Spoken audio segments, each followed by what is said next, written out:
Hello students. तो मैं आज तुम लोगों से एक सवाल पूछना चाहती हूँ। अगर आज से 10 महीने बाद तुम्हारा रिजल्ट आए और उसमें लिखा हो 92, 95, 97, तो तुम लोगों को कैसा लगेगा? सबसे ज्यादा खुशी किसे होगी, तुम्हें या तुम्हारे माता पिता को? लेकिन एक बात सच बताओ, क्या तुम्हें ऐसा लगता है कि अभी तुम जितना पढ़ाई कर रहे हो उससे तुम्हारा 90% आएगा? अगर तुम लोगों का जवाब नहीं है ना, तो ये वीडियो तुम्हारे लिए ही है। 90% लाने के लिए सबसे पहले तुम लोगों को ये समझना होगा कि बच्चे फेल क्यों होते हैं।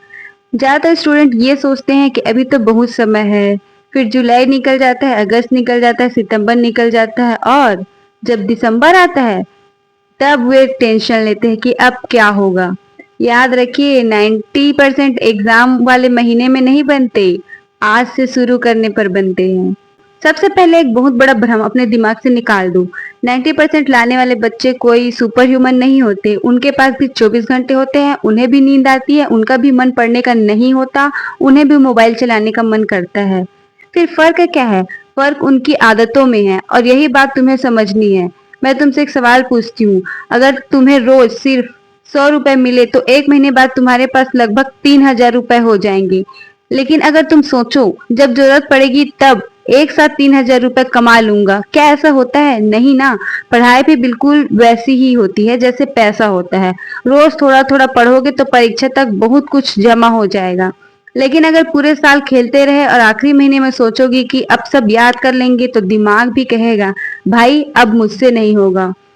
और एक बात सुनो, तुम में से बहुत से बच्चे रोज मुझसे पूछते हैं कि दीदी मेरा पढ़ने का मन नहीं करता। अरे पढ़ने का मन किसी का भी नहीं करता।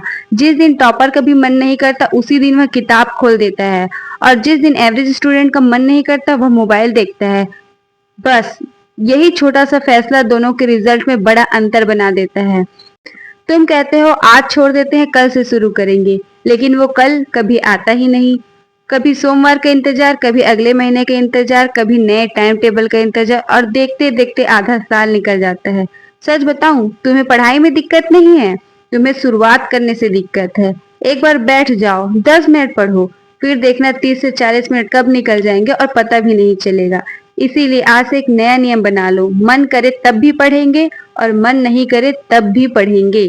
क्योंकि याद रखना, सपने पूरे करने वाले बच्चे मूड देखकर नहीं पढ़ते, लक्ष्य देखकर पढ़ते हैं।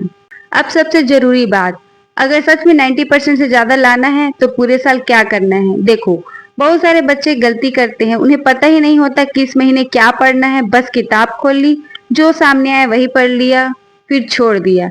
ऐसे पढ़ने से मेहनत तो होती है लेकिन रिजल्ट नहीं आता। इसीलिए अब मैं तुम्हें एक ऐसा रोड मैप बताने वाली हूँ जिसे अगर ईमानदारी से फॉलो किया तो तुम्हारी पढ़ाई बहुत आसान हो जाएगी। तो स्टेप नंबर 1, शुरुआत करो। अभी से आपको अगस्त तक सिर्फ पढ़ाई करना है, कॉन्सेप्ट समझना है, याद करने की जल्दी बिल्कुल मत करना। अगर मैथ का सवाल समझ नहीं आया तो पहले उसे समझो। साइंस का चैप्टर मुश्किल लग रहा है तो टीचर से पूछो, वीडियो देखो, दोस्तों से पूछो, लेकिन समझो। रटने की गलती कभी मत करना। और हाँ, जो भी चैप्टर खत्म करो उसी दिन उसे एक छोटे नोट्स बना लो। ऐसा मत सोचना बाद में बना लेंगे, वो बात कभी तुम्हारा आएगा ही नहीं। स्टेप नंबर 2, सिलेबस पूरे करना। अब अगस्त तक तुमने सारे चैप्टर को पढ़ लिया है, तो अब तुम्हें करना है सितंबर से अक्टूबर तक सिलेबस पूरा। अब मान लो तुम्हारा आधे से ज्यादा सिलेबस हो गया है, अब सिर्फ नया पढ़ना ही काम नहीं है, अब पुराना भी दोहराना है। यही गलती ज्यादातर बच्चे करते हैं, नई नई चीजें पढ़ते रहते हैं और जो पहले पढ़ा था वही भूल जाते हैं। इसलिए हर रविवार एक काम करना, पूरे हफ्ते में जो पढ़ा है उसे दोबारा देखना। अगर कोई चैप्टर भूल गए हो तो वही पकड़ लो, परीक्षा तक मत छोड़ना। पॉइंट नंबर 3, टेस्ट दो। टॉपर का सबसे बड़ा सीक्रेट होता है टेस्ट देना। सोचो तुम क्रिकेट सीखना चाहते हो, क्या सिर्फ वीडियो देखकर या थ्योरी पढ़कर तुम क्रिकेट खेलना सीख जाओगे? नहीं, मैदान में उतरकर खेलना पड़ेगा। बिल्कुल वैसे ही परीक्षा की तैयारी में टेस्ट देना ही असली प्रैक्टिस है। कई बार लगता है पूरा चैप्टर याद है, लेकिन जैसे ही टेस्ट शुरू होता है आधे जवाब भूल जाते हैं। तब पता चलता है कि कहाँ कमी है। परीक्षा में सिर्फ सही जवाब नहीं, समय पर जवाब भी चाहिए।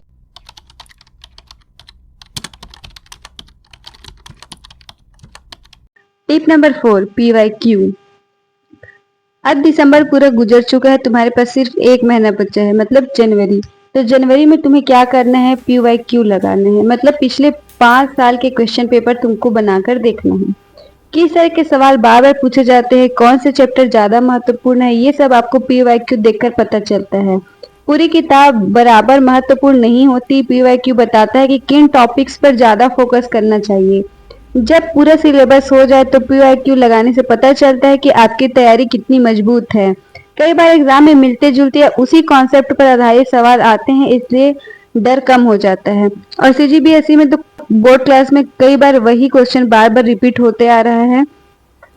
PYQ हल करने से पता चलता है कि कौन से सवाल में कितना समय लग रहा है। जिन सवालों में बार बार गलती होती है वही आपको सुधारने का अच्छा मौका है। तो प्रीवियस ईयर क्वेश्चन पेपर करना बहुत इम्पोर्टेंट है। इसको आप जैसे जैसे सॉल्व करते जाओगे एग्जाम में आपका दिमाग वैसे वैसे फास्ट होते जाएगा।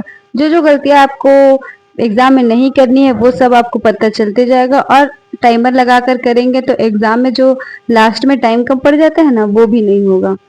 अब सुनो, हो सकता है आज तुम्हारे नंबर कम आते हो सकता है लोग तुम्हें एवरेज स्टूडेंट बोलते हो सकता है किसी ने तुम्हें कह दिया हो तुमसे नहीं होगा।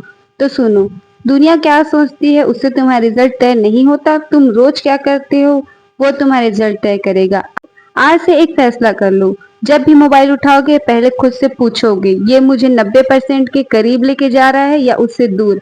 अगर जवाब दूर है तो मोबाइल नीचे रख देना और किताब उठा लेना, क्योंकि कुछ महीनों की मेहनत पूरी जिंदगी का आत्मविश्वास बन सकती है। याद रखना, जिस दिन रिजल्ट आएगा लोग सिर्फ तुम्हारा परसेंटेज देखेंगे, लेकिन तुम्हें याद होगा कितनी बार नींद आई थी फिर भी पढ़े थे, कितनी बार मन नहीं था फिर भी किताब खोली थी, कितनी बार हार मानने का मन हुआ था फिर भी खुद से कहा था नहीं, इस बार करके दिखाना है। और उस दिन तुम्हारी मुस्कान, तुम्हारे मम्मी पापा की आंखों की खुशी, वो किसी भी मोबाइल गेम या टाइम पास से लाख गुना ज्यादा कीमती होगा। तो अब फैसला तुम्हारे हाथ में है।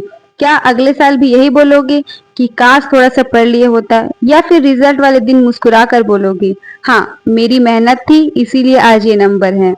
चलो आज एक वादा करो, दिल पर हाथ रखो और अपने आप से बोलो, मैं किसी और से नहीं, कल वाले अपने आप से बेहतर बनूंगा। मैं रोज पढ़ूंगा, मैं बहाना नहीं बनाऊंगा, मेहनत को चुनूंगा और 2027 में अपना सबसे बेस्ट रिजल्ट लेकर दिखाऊंगा। बस, अब बातें बहुत हो गई। मिशन 90 आज से नहीं बल्कि अभी से शुरू होता है। अब जाओ किताब खोलो, अगली बार जब मिलेंगे एक कदम टॉपर बनने के और करीब होंगे। आज की वीडियो बनाने में बहुत ज्यादा मेहनत लगी है। अगर इस वीडियो में आपको थोड़ा सा भी इंफॉर्मेशन मिला हो या फिर कोई भी लाइन आपको क्लिक की हो तो वीडियो को लाइक जरूर करना। मिलते हैं फिर से नए वीडियो में।